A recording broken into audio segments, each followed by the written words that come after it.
మనకి బాధలు, సమస్యలు వచ్చినప్పుడు, దేవా!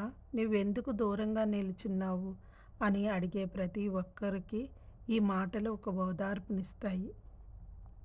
బాధల్లో ప్రత్యక్షంగా సహాయపడేవాడు మన దేవుడు. కానీ బాధలను మనల్ని తరుముతుంటే చూస్తూ ఉంటాడు. మన మీద పడుతున్న ఒత్తిడి తనకేమీ పట్టదన్నట్టు మనం ఆ బాధలు పడటానికి అనుమతిచ్చిన దేవుడు ఆ బాధల్లో మనతో ఉన్నాడు. శ్రమల మబ్బులు తొలగిపోయినప్పుడు ఆయన మనతో ఉన్నాడన్నట్టు గమనిస్తాము. కానీ ఆయన కష్టకాలంలో మన చెంతనే ఉన్నాడన్న విషయాన్ని రూఢిగా నమ్మాలి.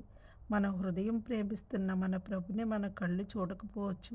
ఆయన మన ఎదుట ఉన్నట్లు నేరుగా మాట్లాడితే, నీడల్లో నిలబడి మనలను ఆయన కనిపెడుతున్నట్లుగానే ఆయన జవాబిస్తాడు.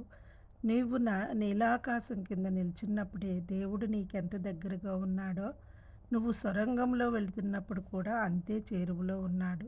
కాబట్టి కష్టాల్లో కుంగిపోకుండా ధైర్యంగా ఉండు.